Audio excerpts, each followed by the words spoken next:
જય સ્વામિનારાયણ વિદ્યાર્થી મિત્રો, આજે આપણે ધોરણ 10 સામાજિક વિજ્ઞાન પાઠ નંબર 9 વન અને વન્યજીવ સંસાધનની અંતર્ગત આગળનો પોઈન્ટ છે આપણો ભારતની અંદર જોવા મળતા અલગ અલગ પ્રકારના વન્યજીવો, એટલે કે વૈવિધ્યસભર વન્યજીવન. વૈવિધ્યસભર મતલબ વિવિધતાવાળું. ભારતની અંદર ભૂપૃષ્ઠની અને આબોહવાની દ્રષ્ટિએ ઘણા બધા ભાગ પડે છે, અલગ અલગ વિભાગો જોવા મળે છે. પરિણામે અહીંયા જોવા મળતી જે જીવસૃષ્ટિ છે, પશુઓ, પંખીઓ, જીવજંતુ, એમાં પણ કેટલાય પ્રકારની વિવિધતા આપણને જોવા મળે છે. વિવિધતા એટલે અલગ અલગ ઘણી બધી પ્રજાતિઓ આપણને અહીંયા જોવા મળે છે.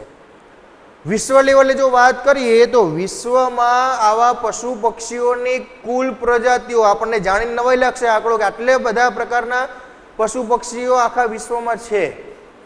વિશ્વમાં પશુ પક્ષીઓની કુલ પ્રજાતિ ખાસ યાદ રાખજો 15 લાખથી પણ વધુ છે. જો સંખ્યા નથી કહેતો હું કે 15 લાખ પ્રાણીઓ પક્ષીઓ છે, પ્રજાતિઓ છે. મતલબ વાઘ, સિંહ, બરાબર, ચકલી, કાગડો, પોપટ, આ બધા અલગ અલગ પક્ષીઓના નામ લઈએ છીએ ને એવા 15 લાખ છે. 15 લાખ પ્રજાતિઓ છે. વિચારો હવે એમાંથી આપણને કેટલા માહિતી કેટલાની છે, કેટલા પ્રાણીઓના પક્ષીઓના નામ આપણને આવડે? લખવા બેસી 50 કરવા હોય તો માથું ખંજોળવા માંડીએ આપણે. બરાબર, આપણે વાત કરીએ છીએ 15 લાખ જેટલી પ્રજાતિઓ નોંધાઈ ચૂકી છે અને હજુય કદાચ સમુદ્રના તળિયે કે જંગલોના ઊંડાણની અંદર ક્યાંય એવા હજુ પશુ પક્ષીઓ, જીવજંતુઓ જે હજુ માનવીની નજરમાં નથી આવ્યા, બરાબર છે, એવી પ્રજાતિઓ નોંધાઈ ના હોય એ અલગ. તો આટલી મોટી વિવિધતા દુનિયાની અંદર છે આ પશુ પક્ષીઓની. 15 લાખ પ્રજાતિઓ વિશ્વ કક્ષાએ નોંધાયેલી છે. એમાંથી ભારતમાં જ ખાલી જો જોઈએ, જો ખાસ યાદ રાખજો, ભારતમાં જ 81,251 પ્રજાતિઓ જોવા મળે છે પશુ પક્ષીઓની. અલગ અલગ પ્રકારના પ્રાણીઓ, કેટલી જાતના? 81,251 જાતના. વિચારો હવે આપણે કેટલા પશુ પક્ષીઓથી માહિતગાર છીએ? બરાબર, આપણે ગણીને કદાચ આજુબાજુમાં જોવા મળતા પશુ પક્ષીઓનું બધાનું લિસ્ટ બનાવીને તો માંડ 40-50 ના નામ આપણે લખી શકીએ. ઘરે એક વખત ટ્રાય કરજો બેઠા બેઠા કે આપણને જોવા મળતા કે આપણને જાણીતા છે બધા પ્રાણીઓના નામનું લિસ્ટ બનાવો, પ્રાણીઓ પક્ષીઓનું કેટલું થાય છે. અને આપણે અહીંયા વાત કરી છીએ 81,251 પ્રજાતિઓ. એટલી મોટી સંખ્યાની અંદર પ્રજાતિઓ અહીંયા ભારતની અંદર જોવા મળે છે. તો આપણે અહીંયા એના સાથે સાથે પોઈન્ટ ડાઉન પણ કરતા જઈએ કે વિશ્વ લેવલમાં કુલ કેટલી પ્રજાતિઓ છે. તો વિશ્વમાં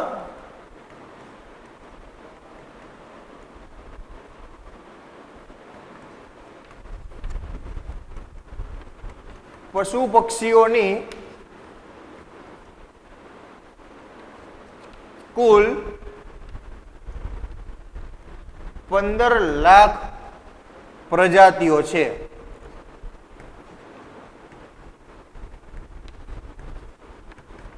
આખા વિશ્વની વાત થઈ ગઈ. હવે એમાંથી ભારતમાં જોઈએ તો ભારતમાં કેટલી છે? તો ભારતમાં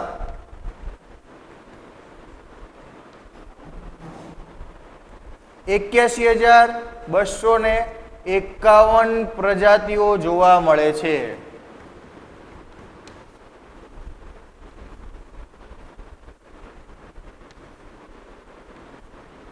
ભારતમાં જ આટલી પ્રજાતિઓ છે.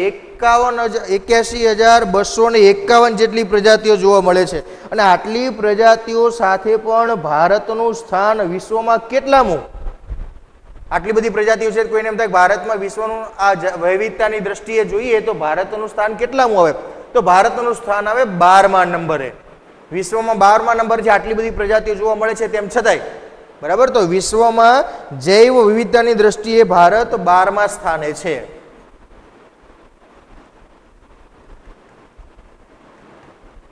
વિશ્વમાં જૈવ વિવિધતા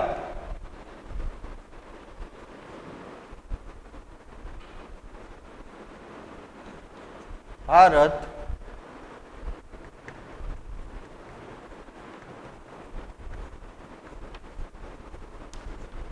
12મા સ્થાને છે. 12મા નંબરનું સ્થાન ભારતનું છે. ભારતમાં અનેક જાતની પ્રજાતિઓ જોવા મળે છે, અનેક પ્રકારના પ્રાણીઓ, પક્ષીઓ, સૂક્ષ્મ જીવો, કીટકો ઘણું બધું જોવા મળે છે, બરાબર છે। હવે એની વિવિધતાની આપણે અહીંયા વાત કરવાની છે, તો અલગ અલગ પ્રદેશમાં જોવા મળતા અલગ અલગ પ્રાણીઓ વિશે આપણે અહીંયા અભ્યાસ કરશું કે ભારતમાં અલગ અલગ જગ્યાએ કેવા કેવા વિશિષ્ટ, જો અહીંયા સામાન્ય પ્રાણીઓના નામ બહુ નહીં લઈએ આપણે એવા વિશિષ્ટ પ્રજાતિઓ ભારતમાં અલગ અલગ પ્રદેશમાં જે જોવા મળી રહી છે એનો આપણે અભ્યાસ અહીંયા કરશું। એનો અભ્યાસ આગળ તમે 9મા ધોરણમાં પણ કરી ચૂક્યા છો કે ભારતમાં અલગ અલગ પ્રદેશમાં અલગ અલગ પ્રકારના કેવા કેવા પ્રાણીઓ જોવા મળતા હતા, બરાબર।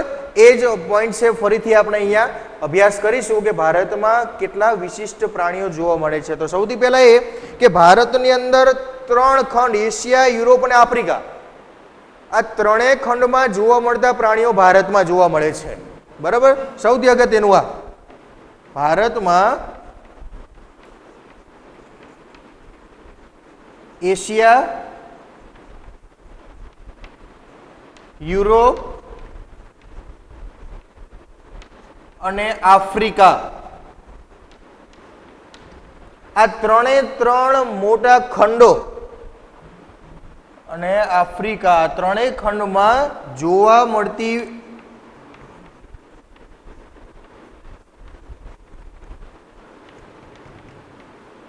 પ્રજાતિઓ વસે છે।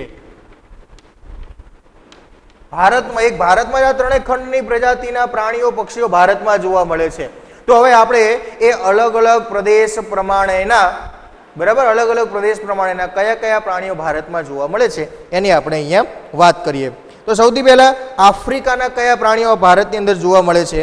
તો આફ્રિકાના ઝરખ, ચિંકારા, ખાસ કરીને બહુ અગત્યના પ્રાણીઓ છે જે ભારતની અંદર આપણને જોવા મળે છે।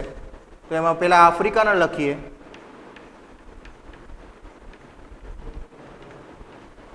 ઝરખ, ચિંકારા, યુરોપીય વરુ,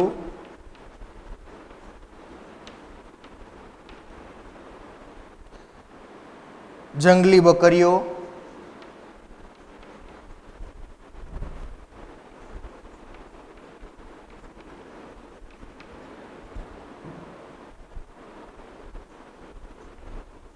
અને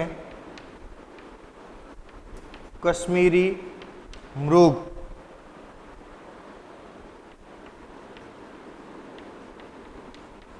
દક્ષિણ પૂર્વમાં વિભાગમાંથી જોવા મળતા હાથી,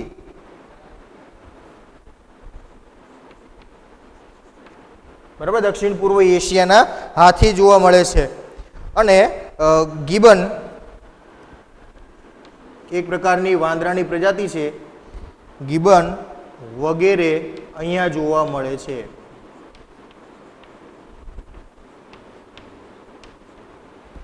જો આ છે ભારતની અંદર આપણે વાત કરીએ કે એશિયા, યુરોપ અને આફ્રિકાના અલગ અલગ પ્રાણીઓ જે કે જોવા મળે છે, એમાં કઈ કઈ પ્રજાતિઓ ભારતમાં જોવા મળે છે ત્રણેય ખંડની?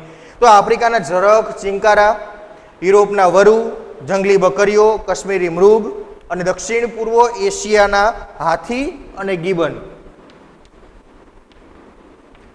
બરાબર। દક્ષિણ પૂર્વ એશિયાના હાથી અને ગિબન એક પ્રકારની વાંદરાની પ્રજાતિ છે। વાંદરામાં ઘણી બધી પ્રજાતિઓ આવે, બરાબર છે, માકડા આવે અને આપણે સાદા જે ગામડાની અંદર ઘણીવાર જોવા મળે છે એ વાંદરાઓ પણ હોય, ત્યારબાદ ચિમ્પાન્જી આવે, ગિબન, આ બધી વાંદરાની અલગ અલગ પ્રજાતિઓ છે, બરાબર। તો એવી એક પ્રજાતિ અહીંયા ભારતમાં પણ જોવા મળે છે। એ સિવાય જોઈએ તો ભારતના જૈવ વિવિધતા, ભારતની જ વાત કરીએ કે ભારતમાં કયા કયા પ્રાણીઓ ખાસ કરીને પહેલેથી જોવા મળે છે, મૂળ ભારતીય પ્રાણીઓ, આ બધા અલગ અલગ ખંડના પ્રાણીઓ ભારતમાં જોવા મળે છે। તે છે મૂળ ભારતીય પ્રાણીઓની વાત કરીએ આપણે તો ભારતના જૈવ વિવિધમાં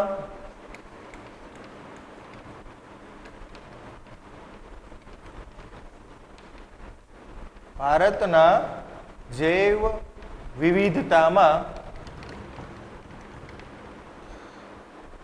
રીંછ,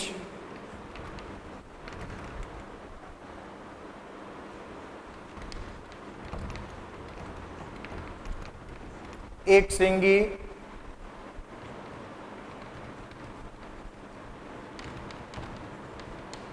ભારતીય ગેંડો, ખાસ આ અસમના વિસ્તારોમાં એક શિંગડાવાળો ગેંડો જોવા મળે છે. ખાસ એની પ્રજાતિ લુપ્ત થવાના આરે એટલા માટે આવી ગઈ કેમ કે એનું જે શીંગડું હોય છે એ શીંગડું અને એમાંથી એનો પાવડર બનીને દવાઓ બનાવવામાં વપરાય છે. એટલે શીંગડું મેળવવા માટે એ પ્રાણીનો શિકાર કરવામાં આવ્યો અને એ પ્રાણીની સંખ્યા ખૂબ જ ઝડપથી ઘટી ગઈ. તો એ અસમના દલદલ વિસ્તારમાં જંગલોમાં જોવા મળતું એક શીંગી ભારતીય ગેંડો એ પણ ભારતનું એક વિશિષ્ટ પ્રાણી છે. સાથે સાથે હરણ,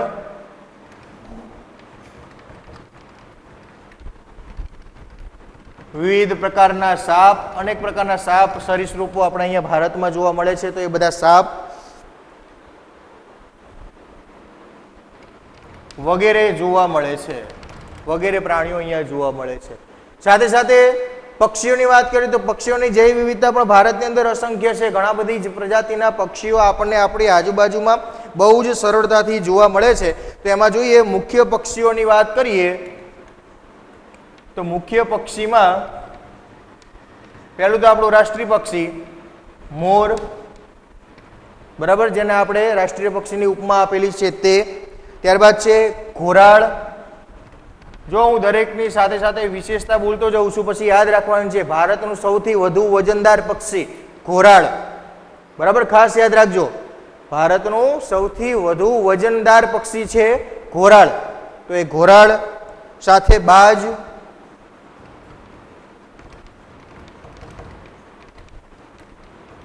કલકલિયો, સુરખાબ, ગુજરાતનું રાજ્ય પક્ષી જેને આપણે ફ્લેમિંગો પણ કહીએ છીએ, બરાબર છે. સુરખાબ ગુજરાતનું રાજ્ય પક્ષી. હું જેની વિશેષતા સાથે બોલતો જાઉં છું એ યાદ રાખતા જવાની છે. સાથે ટેક્સ્ટબુકમાં એનો સમાવેશ કરેલો નથી પણ આપણે એને યાદ રાખશું, બરાબર.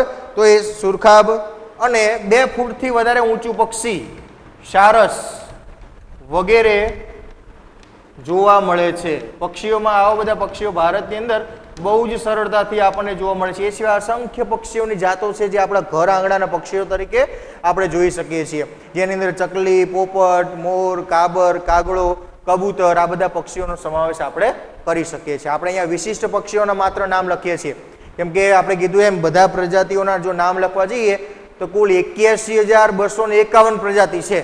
આખો પાઠ પક્ષીઓના નામનો જ થાય, પક્ષીઓના પ્રાણીઓના નામનો, બરાબર. એટલે અહીંયા માત્ર આપણે વિશિષ્ટ પક્ષીઓના પ્રાણીઓના નામ અહીંયા લખીએ છીએ કેમ કે ભારતની વિશિષ્ટ વન્યજીવન પ્રજાતિઓ વિશે આપણે માહિતી મેળવવાની છે તો આપણે એનો અહીંયા અભ્યાસ કરીશું. ત્યારબાદ હિમાલયના ઊંચાઈવાળા વિસ્તારમાં જોવા મળતું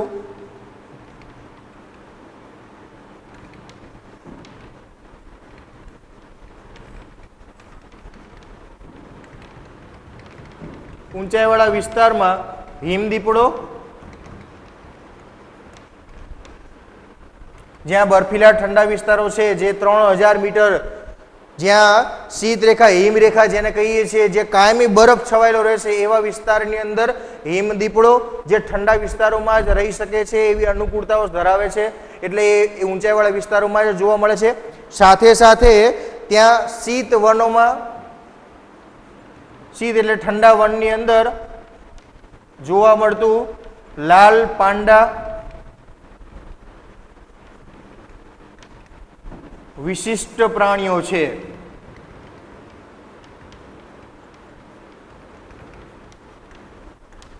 તો આ 2 વિશિષ્ટ પ્રાણીઓ હિમાલયની ઊંચાઈવાળા વિસ્તારોની અંદર આપણને જોવા મળે છે. પ્રશ્ન ખાલી જગ્યા ખરા ખોટા કે વિકલ્પમાં પૂછાઈ શકે.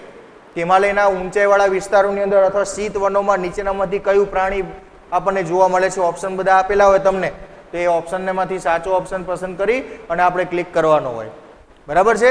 તો ખાસ એને યાદ રાખવાનું, અહીંયા 2 પ્રાણીઓ લાલ પાંડા અને હિમદીપડો એ ઊંચાઈવાળા વિસ્તારોમાં જોવા મળે છે. ત્યારબાદ ભારત એક જ એવો દુનિયામાં આજે વર્તમાન સમયમાં એવો દેશ છે કે જ્યાં ખાસ યાદ રાખજો વાઘ અને સિંહ, બરાબર, બંને વાઘ અને સિંહ બંને કુદરતી અવસ્થામાં વિચરતા જોવા મળી શકે એવો દુનિયાનો એકમાત્ર દેશ એટલે ભારત. હવે કોઈને એમ થાય કે સાહેબ બીજા દેશમાં વાઘ અને સિંહ જોવા નહીં મળતા હોય, મળતા હશે પણ શબ્દ છે કુદરતી અવસ્થામાં એટલે કે મુક્ત રીતે જંગલમાં હરતા ફરતા વાઘ અને સિંહ જોવા હોય તો માત્ર ભારતમાં જોવા મળે. અને એમાં સિંહ તો માત્ર ને માત્ર હવે ભારતમાં ગુજરાતમાં સાસણગીરના જંગલોમાં જ જોવા મળે છે, બરાબર છે. તો ભારત એક એવો દેશ છે માત્ર ભારતમાં જ વાઘ અને સિંહ કુદરતી રીતે વિહરતા જોવા મળે છે. સમગ્ર દુનિયામાં માત્ર એક જ દેશ એવો છે જ્યાં વાઘ અને સિંહને મુક્ત રીતે હરતા ફરતા આપણે જોઈ શકીએ છીએ. બંધન અવસ્થામાં એટલે કે પ્રાણી સંગ્રહાલયમાં નહીં. પ્રાણી સંગ્રહાલયમાં દુનિયામાં દરેક દેશમાં જોવા મળે, પણ મુક્ત રીતે હરતા ફરતા વાઘ સિંહ જો જોવા હોય તો માત્ર દુનિયામાં એક જ દેશ છે, ને એ છે ભારત. બરાબર. એ સિવાય પક્ષીઓનું મોટું પક્ષી અભયારણ્ય આવેલું છે રાજસ્થાનની અંદર, નામ છે કેવલા દેવ, જ્યાં શિયાળા દરમિયાન ઘણા બધા પક્ષીઓ, શિયાળાની ઋતુ દરમિયાન જેને આપણે યાયાવર વિદેશી પક્ષીઓ કહીએ છીએ તેવા કેટલાક પક્ષી અભયારણ્ય પણ છે. તો શિયાળામાં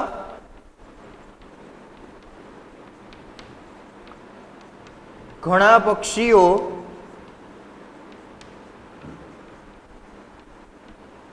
રાજસ્થાનના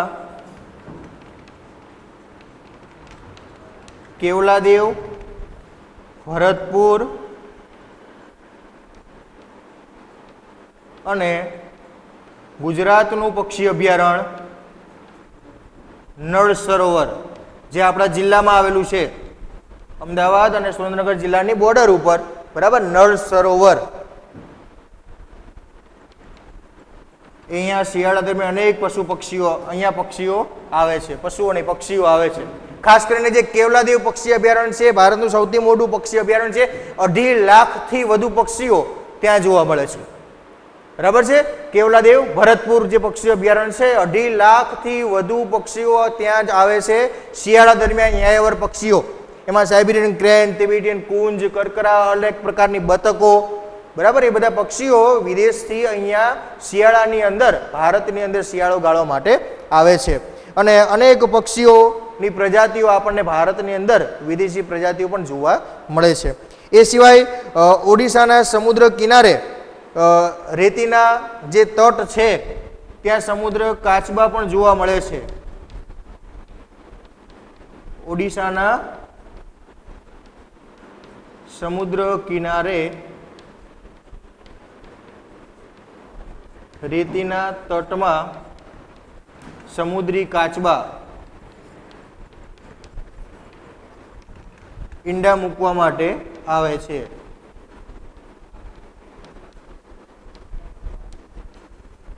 તો આ બધા જ જે પ્રાણીઓ પક્ષીઓની પ્રજાતિઓ આપણે લખી એ બધી ભારતની એક વિશિષ્ટ પ્રજાતિઓ છે. એ સિવાય ભારતની અંદર સરીસૃપોની વાત કરી, જે પેટે સરકીને ચાલતા પ્રાણીઓ જે છે, એમાં સાપ, રાજનાગ, અજગર, આ બધા જ ભારતની અંદર બહુ જ સરળતાથી આપણને આપણી આજુબાજુ જોવા મળી શકે છે. તો આ છે ભારતનું વૈવિધ્યસભર વન્ય જીવન. 3 માર્ક્સના પ્રશ્નની અંદર આ પ્રશ્ન પૂછાય.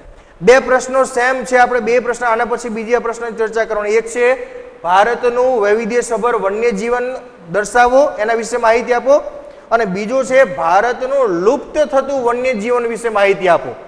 આ જે છે એ ભારતમાં જોવા મળે છે એ છે. અને હવે જે એના પછીનો આપણે પોઈન્ટનો અભ્યાસ કરશું એ છે ભારતમાં લુપ્ત. લુપ્ત કોને કહેવાય? જે નજીકના ભવિષ્યમાં નાશ થવાના આરે હોય એવા પ્રાણીઓ, જે ધીમે ધીમે ભારતમાંથી ઘટી રહ્યા છે, ઓછા થઈ રહ્યા છે. બરાબર. તો એવા પ્રાણીઓ વિશેનો અભ્યાસ આપણે આના પછી કરશું. એ પહેલા આના કેટલાક હાઇલાઇટ પોઈન્ટ જોઈ લે કે આપણે કયા કયા પોઈન્ટ ખાસ અગત્યના છે જે નોટ ડાઉન કરવા જરૂરી છે. બરાબર છે. તો એના આપણે પરીક્ષાની અંદર પૂરા માર્ક્સ મેળવી શકીએ. તો સૌથી પહેલા તો વિશ્વમાં કુલ કેટલી પ્રજાતિઓ છે તે, તો કે કુલ 15 લાખ જેટલી પ્રજાતિઓ જોવા મળે છે. એમાંથી ભારતમાં કેટલી, તો કે 81,251 પ્રજાતિઓ જોવા મળતી હોવા છતાંય આપણે જૈવ વિવિધતાના નંબર જોવા જઈએ તો ભારતનું સ્થાન છે 12મું. 3 ખંડના પશુ પક્ષીઓની વિવિધતા ભારતમાં જોવા મળે: એશિયા, યુરોપ અને આફ્રિકા. 3 ખંડના કયા કયા પ્રાણીઓ આપણને અહીંયા જોવા મળે છે? તો અહીંયા આફ્રિકાના કયા પ્રાણીઓ છે એ લખ્યું છે અહીંયા: ઝરખ ચિંકારા, યુરોપિયન વરુ અને દક્ષિણ પૂર્વ એશિયાના હાથી અને ગિબન, જે અહીંયા જોવા મળતા વિશિષ્ટ પ્રાણીઓ છે. આ વિદેશી પ્રાણીઓ, બીજા ખંડના પ્રાણીઓ ભારતમાં જોવા મળે છે તે. ભારતીય પ્રાણીઓની વાત કરીએ તો એની અંદર રીંછ, એક શિંગી ભારતીય ગેંડો, હરણ, આ બધી પ્રજાતિઓ ભારતની અંદર અને વિવિધ પ્રકારના સાપ બહુ જ સરળતાથી આપણી આજુબાજુની અંદર જોવા મળે છે. પક્ષીઓની વાત કરીએ તો એની અંદર ભારતનું રાષ્ટ્રીય પક્ષી જો એની વિશેષતાઓ અમુકની જે છે ખાસ કહેતો જાઉં છું. રાષ્ટ્રીય પક્ષી મોર, ભારતનું સૌથી વધુ વજનદાર પક્ષી ઘોરાડ, એ સિવાય બાજ, કલકલિયો, ગુજરાતનું રાજ્ય પક્ષી સુરખાબ અને 2 ફૂટથી વધુ ઊંચાઈ ધરાવતું પક્ષી સારસ. આ બધા વિશિષ્ટ પક્ષીઓ ભારતમાં બહુ જ સરળતાથી જોવા મળે છે. એ સિવાય હિમાલયના ઊંચાઈવાળા વિસ્તારોની અંદર હિમદીપડો અને શીત વનની અંદર લાલ પાંડા નામના વિશિષ્ટ પ્રાણીઓ જોવા મળે છે.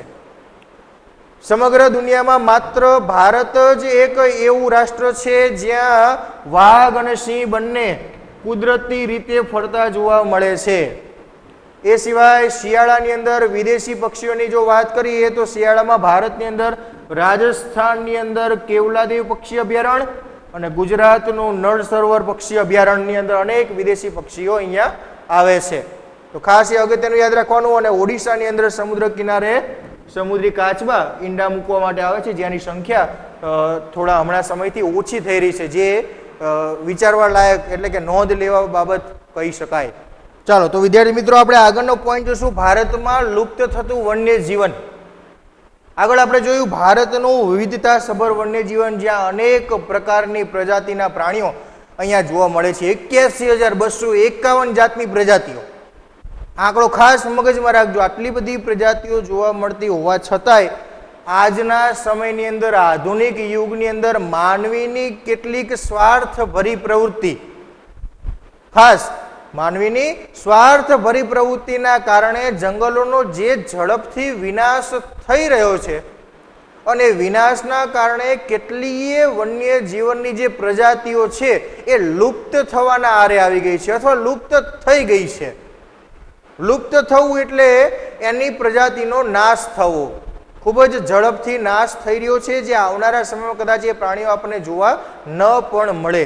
તો એવી કેટલીય પ્રજાતિઓ ભારતમાં છે કે જે પહેલા એના પ્રાણીઓની સંખ્યા ખૂબ જ ભારતમાં બહુ જ સરળતાથી આપણી આજુબાજુમાં જોવા મળતી હતી, પણ હવે એ બધી પ્રાણીઓ જે છે એ પ્રજાતિઓ જે છે એ વિનાશ થવાના આરે આવી ગઈ છે. તો એવી કેટલીક પ્રજાતિઓ વિશે આપણે અહીંયા અભ્યાસ કરશું એટલે ખ્યાલ આવશે કે આપણી પ્રવૃત્તિની આ પર્યાવરણ ઉપર, વન્યજીવ ઉપર કેવી વિપરીત માઠી અસરો, ખરાબ અસરો પડે છે, કે કેટલીય પ્રજાતિઓ એવી છે કે જે ભારતમાં બહુ મોટી સંખ્યામાં જોવા મળતા હતા પણ આજે કદાચ એ સાવ લુપ્ત એટલે કે નાશપ્રાય થવાના આરે આવી ગયા છે. તેવે કેટલાક લુપ્ત થતા વન્યજીવન વિશે આપણે અહીંયા માહિતી મેળવીએ કે ભારતની અંદર કયા કયા એવા પશુ પક્ષીઓ, પ્રાણીઓ, પ્રજાતિઓ છે કે જે બહુ ઝડપથી નાશ પામી રહી છે. બરાબર છે. તો જોઈએ ભારતનું લુપ્ત થતું વન્યજીવન. તો માત્ર ભારતના માટે આજે વિશ્વમાં અસંખ્ય એવી પ્રજાતિઓ છે અલગ અલગ દેશમાં જે લુપ્ત થવાના આરે છે. એમાંથી આપણે ભારતની વાત કરીએ તો ગઈ સદીની શરૂઆતમાં એટલે કે 21મી સદી ચાલે છે, 20મી સદીની શરૂઆતમાં એટલે કે આજથી 100 વર્ષ પહેલાની જો વાત કરીએ તો વાઘ જે છે, વાઘ નામનું પ્રાણી જે છે એ સમગ્ર ભારતની અંદર આપણું રાષ્ટ્રીય પ્રાણી છે, આપણે બધા જે ઓળખી છે એને, બરાબર. વાઘ એ સમગ્ર ભારતની અંદર જોવા મળતા હતા. સમગ્ર ભારતના નાના મોટા દરેક જંગલોમાં વાઘની પ્રજાતિ બહુ જ સરળતાથી જોવા મળતી હતી. ક્યારની વાત કરીએ છીએ? ગઈ સદીની શરૂઆતમાં એટલે કે 20મી સદીની શરૂઆતમાં. આ 21મી સદીની શરૂઆત છે, 20 વર્ષ પૂરા કર્યા નથી કર્યા હજુ, તો થવું છે, બરાબર. તો એટલા વર્ષોમાં એટલે કે 100 વર્ષના સમય પહેલાની વાત કરીએ તો સમગ્ર ભારતના જંગલોમાં વાઘ જોવા મળતા હતા. અને આજે વાઘ માત્ર ગુજરાતમાં, એ સમયે વાત કરીએ 21મી સદી પહેલા ભારતની અંદર વાત કરીએ તો ગુજરાતમાં વાઘ કયા કયા જંગલોમાં, તો અત્યારે તો કદાચ એ વિસ્તારમાં જંગલો જ નથી રહ્યા, તો વાઘ તો ન જ હોય એ સમજી શકીએ. પણ એ સમયે 20મી સદીની શરૂઆતમાં ગુજરાતની અંદર ઈડર, અંબાજી, પંચમહાલ અને ડાંગ, આ 4 જિલ્લાના જે જંગલો હતા એમાં વાઘની સંખ્યા પુષ્કળ જોવા મળતી હતી. હું કહું એ ખાસ સમજજો, વાઘ બહુ જ જોવા મળતા હતા. એના બદલે આજે સમસ્યા એવી છે કે ગુજરાતમાંથી વાઘ સંપૂર્ણપણે નષ્ટ થઈ ગયેલું પ્રાણી છે. ખાસ મગજમાં યાદ રાખજો. એક સમય એવો હતો કે ગુજરાતના નાના મોટા જંગલોમાં વાઘ બહુ જોવા મળતા હતા અને આજે ગુજરાતમાંથી વાઘ સંપૂર્ણ નષ્ટ થઈ ગયેલું પ્રાણી છે કે ગુજરાતમાં એક પણ વાઘ નથી. બરાબર, બધા મીંદડા થઈ ગયા. ગુજરાતની અંદર એક પણ વાઘ જોવા મળતો નથી. ખાસ સમજો. હવે કોઈને કદાચ મગજમાં એવો પ્રશ્ન થાય, સાહેબ અમે કાંકરિયા પ્રાણી સંગ્રહાલયમાં જોવા ગયા હતા, જુનાગઢ પ્રાણી સંગ્રહાલયમાં જોવા ગયા હતા, સક્કરબાવમાં, અહીંયા તો ઘણા બધા વાઘ હતા. પણ આપણે અહીંયા જે વાતચીત કરીએ છીએ એ કુદરતી રીતે હરતા ફરતા વાઘની વાત છે, જે જંગલોમાં પોતાની રીતે મુક્ત રીતે હરતા ફરતા વાઘની વાત છે. પ્રાણી સંગ્રહાલયમાં જે હોય છે ને પ્રાણીઓ, વાઘ જે છે બહારથી લાવેલા, અહીંયા લખેલું હોય ઉપર નામ જોજો કે આ ખંડમાંથી, આ દેશમાંથી આ પ્રાણીઓ અહીંયા લાવવામાં આવ્યા છે, એની માહિતી ઉપર આપેલી હોય છે. બરાબર છે. તો ગુજરાતમાં ખાસ યાદ રાખજો, 20મી સદીની અંદર ગુજરાતના 4 જિલ્લાઓની અંદર બહુ જ મોટી સંખ્યામાં વાઘ જોવા મળતા હતા: ઈડર, અંબાજી, પંચમહાલ અને ડાંગ. અને હાલની પરિસ્થિતિ એવી છે કે ગુજરાતમાં એક પણ વાઘ જોવા મળતો નથી. તો ખાસ ખાલી જગ્યા માટે યાદ રાખજો, ગુજરાતમાંથી સંપૂર્ણપણે નાશ થઈ ગયેલું પ્રાણી, લુપ્ત થઈ ગયેલું પ્રાણી એટલે વાઘ. બરાબર, ચલો એના પોઈન્ટ નોટ ડાઉન કરતા જઈએ સાથે સાથે, એટલે એ પણ આપણે મગજમાં રહેતું રહે. તો ગઈ સદીની શરૂઆતમાં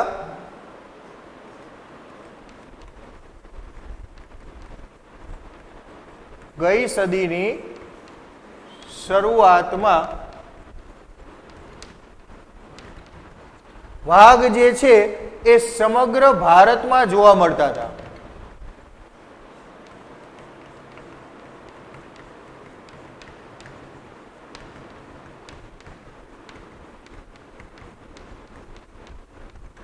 અત્યારે ભારતના કેટલાક જંગલોમાં વાઘ જોવા મળે છે, કેમ કે ભારત જ એકમાત્ર એવું રાષ્ટ્ર છે દુનિયામાં કે જ્યાં વાઘ અને સિંહ આ બંને પ્રાણીઓ મુક્ત રીતે હરતા ફરતા જોવા હોય તો ભારતમાં જોવા મળી શકે. બરાબર. તો એ સદીના સમયની અંદર એ સમયે ગુજરાતના 4 જિલ્લા ઈડર, અંબાજી, પંચમહાલ અને ડાંગમાં વાઘ જોવા મળતા હતા.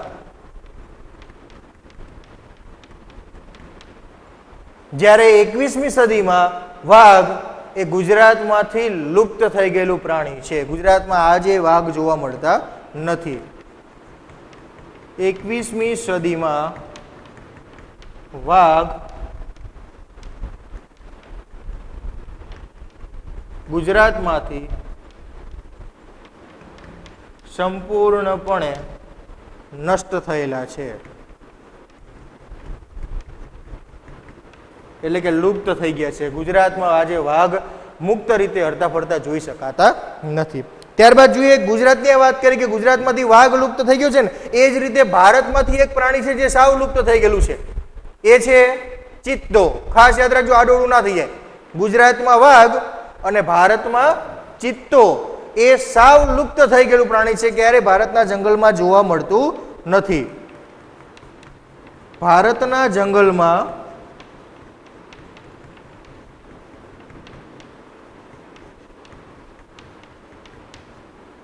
ચિત્તો લુપ્ત થઈ ગયેલું પ્રાણી છે.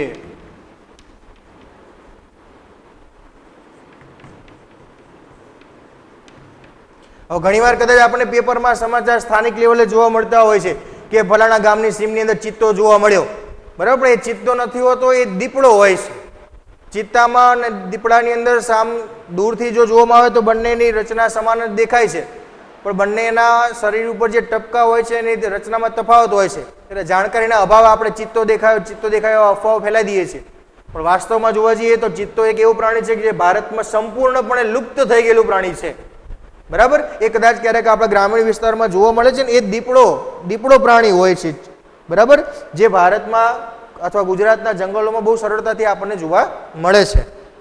તો એ સિવાય અગાઉની વાત કરીએ તો ભારતમાં જંગલોમાં બહુ જ સરળતાથી જોવા મળતી કેટલી એવી અનેક પ્રજાતિઓ પક્ષીઓની પણ હતી કે જે ભારતમાં બહુ સરળતાથી જોવા મળતી હતી, જે હવે જોવા મળતી નથી.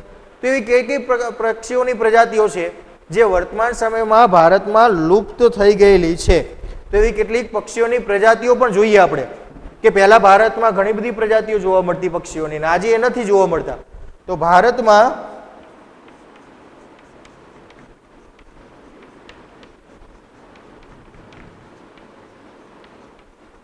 અગાઉ જોવા મળતી કેટલીક પક્ષીઓની પ્રજાતિઓ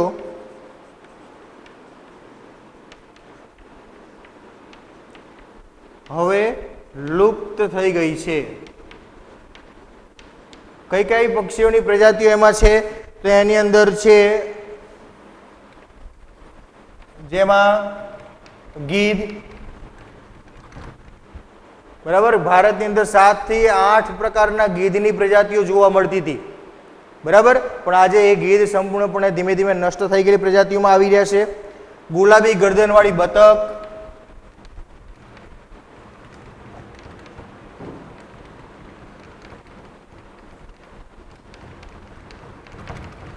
આખો ભાગ શરીરનો સફેદ અને ડોકનો ભાગ માત્ર ગુલાબી રંગનો હોય એવી જે બતકો હતી એ બતકો. એ સિવાય સારસ, હમણાં જ આપણે કીધું એમ ભારતનું 2 ફૂટથી વધુ ઊંચું પક્ષી સારસ, બરાબર. એ સિવાય ઘુવડ જે રાત્રે જોવા મળે છે, તો ઘુવડ, આ બધી પ્રજાતિઓ વગેરે ભવિષ્યમાં લુપ્ત થવાની તૈયારી છે. ભવિષ્યમાં લુપ્ત થવાના આરે છે. આ બધી જ પ્રજાતિઓ એવી છે કે જે નજીકના ભવિષ્યને પહેલા બહુ મોટા પાયે બધી સંખ્યામાં જોવા મળતા હતા, પણ આજ સમય એવો છે કે આ બધી જ પ્રજાતિઓ જે છે એ બહુ જ ઝડપથી એનો નાશ થઈ રહ્યો છે, જે નજીકના ભવિષ્યમાં ભારતના જંગલોમાંથી અદૃશ્ય થઈ જશે, બરાબર છે. એ આપણી માનવીય પ્રવૃત્તિઓના કારણે, જંગલોનો વિનાશ કરવાની જે પ્રવૃત્તિઓ આડેધડ ચાલે એના કારણે ઘણા બધા પશુ પક્ષીઓ ઉપર વિપરીત અસરો આપણને અહીંયા જોવા મળી છે. એ સિવાય વાત કરીએ તો પૂર્વોત્તરના અરુણાચલ પ્રદેશની અંદર મોટા પ્રમાણમાં જોવા મળતા ચિલોતરા, ખાસ પૂર્વોત્તરના એક વિશિષ્ટ પ્રાણી છે. પૂર્વોત્તરના એટલે કે પૂર્વ ભાગની અંદર જે ભારતના 7 રાજ્યો છે, 7 સિસ્ટરના રાજ્યો તરીકે ઓળખાય છે, જેનો અભ્યાસ તમે 9મા ધોરણમાં કરી ગયા છો, બરાબર. અસમ, મેઘાલય, મણિપુર, અરુણાચલ પ્રદેશ, નાગાલેન્ડ, જે ત્રિપુરા, એ 7 રાજ્યો જે છે એમાં અરુણાચલ પ્રદેશની અંદર અરુણાચલ પ્રદેશમાં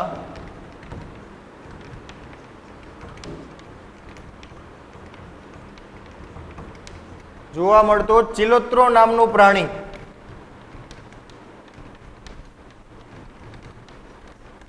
હવે ભાગ્યે જ જોવા મળે છે, ક્યારેક જ જોવા મળે છે. પહેલા ઘણી બધી સંખ્યામાં હતા, હવે જોવા મળતા નથી. તો એ પ્રાણી પણ ધીમે ધીમે ભારતના જંગલોમાંથી લુપ્ત થઈ રહ્યું છે, જે અરુણાચલ પ્રદેશનું વિશિષ્ટ પ્રાણી હતું. એ સિવાય નદીઓના મીઠા પાણીની મગરની એક પ્રજાતિ, નદીઓના મીઠા પાણીની પ્રજાતિ, નામ છે ઘડિયાળ. ખાસ યાદ રાખજો, ઘડિયાળ. મગર જેવી જ પ્રજાતિ હોય, મગર જેવું જ દેખાય, માત્ર એના આગળના જડબાની રચનામાં થોડો તફાવત હોય છે, બરાબર છે. એનું આગળનું જડબું, મગરનું જડબું હોય છે પહોળું હોય, અને ઘડિયાળનું આગળનું જે જડબું હોય છે એ સાંકડો ભાગ હોય છે, માત્ર એટલો જ તફાવત હોય છે. તમે આ બધા જે પ્રાણીઓના વિશિષ્ટ નામ આપણે અહીંયા જોઈએ છે એના વિશે પરિચય ન હોય તો અહીંથી આપણો લેક્ચર પૂરો થાય એટલે ગૂગલમાં સર્ચ મારીને એના ઇમેજ, ફોટા જોઈ શકો, એટલે તમને ખબર પડશે કે આ વિશિષ્ટ પ્રાણીઓ શા માટે એને એવો દરજ્જો આપ્યો છે, કે આ બધા વિશિષ્ટ પ્રાણીઓ છે, બરાબર. તો મીઠા પાણીની પ્રજાતિ ઘડિયાળ, અને સાથે સાથે ગંગા નદીમાં જોવા મળતી ડોલ્ફિન માછલી, જેને નામ આપ્યું છે ગંગેય ડોલ્ફિન. ગંગેય ડોલ્ફિન પણ ઓછી જોવા મળે છે.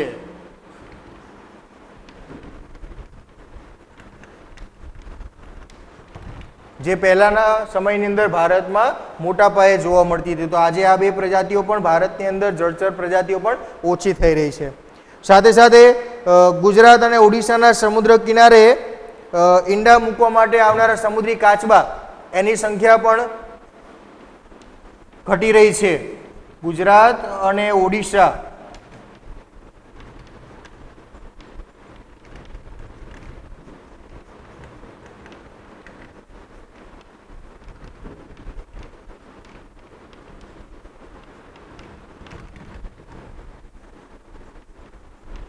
આવતા સમુદ્રી કાચબાની સંખ્યા પણ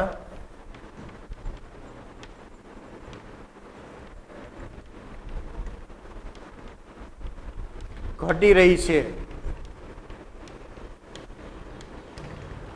તો આ બધી જ જે પ્રજાતિઓ છે વિશિષ્ટ પ્રાણીઓ હોવા છતાં પણ આજે જે ઝડપથી એનો નાશ થઈ રહ્યો છે, જો એના વિશે વિચારવામાં નહીં આવે તો ભારતનું જે વન્ય જીવન છે એ બહુ જ ઝડપથી ધીમે ધીમે નાશ થઈ જશે.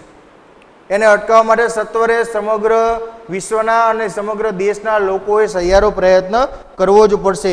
એ સિવાય ગુજરાતની 4 મોટી નદીઓ નર્મદા, તાપી, મહી અને સાબરમતી, એમાં જોવા મળતી જળ બિલાડી એ આજે જોવા મળતી નથી. તો 4 ગુજરાતની પ્રમુખ નદીઓ છે. જો ગુજરાતની સૌથી લાંબી નદી સાબરમતી 390 કિલોમીટર, બરાબર. ગુજરાતની વાત કરીએ છીએ, ખાલી ખાસ યાદ રાખજો. ભારતની ગંગા 2500 કિલોમીટર, આપણે ગુજરાતની વાત કરીએ સાબરમતી 390 કિલોમીટર. સૌથી મોટી નદી જળ જથ્થાની દ્રષ્ટિએ ગુજરાતની જોઈએ તો એ છે નર્મદા, જેમાં પાણીનો પ્રવાહ સૌથી વધારે હોય છે, બરાબર. સૌથી ઊંડી નદીની જો વાત કરીએ તો એ છે સુરત પાસે આવેલી તાપી નદી, સૌથી ઊંડી નદી. અને સૌથી છીછરી એટલે મહીસાગર નદી, સૌથી છીછરી નદી. છીછરી એટલી કે એનો પાણીનો પ્રવાહ વહેતો હોય ત્યારે એના નીચલા સ્તરના જે કાંકરા છે એ સ્પષ્ટ તમે જોઈ શકો એટલી છીછરી અને એટલું સ્વચ્છ પાણી ધરાવે છે મહીસાગર નદી. જ્યાં ગલતેશ્વર મહાદેવ નામનું એક સરસ મજાનું પ્રાચીન ભગવાન શંકરનું મંદિર પણ આવેલું છે અને આજે પ્રવાસન સ્થળ તરીકે એનો વિકાસ પણ થયેલો છે. જો કોઈ પ્રવાસમાં એ બાજુ ગયા હોય, પોઈચા કદાચ પ્રવાસમાં, તો વચ્ચે એ સ્થળ આવે. તો આ 4 નદીઓની અંદર જળ બિલાડી બહુ સરળતાથી જોવા મળતી હતી, જે આજે જોવા મળતી નથી. તો એ પણ એક લુપ્ત થતી પ્રજાતિમાં એનો સમાવેશ પણ થઈ ગયો. તો ગુજરાતની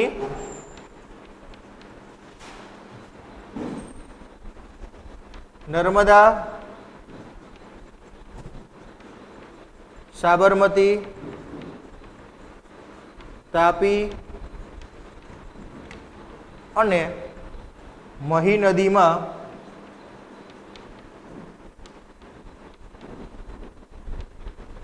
જોવા મળતી જળ બિલાડી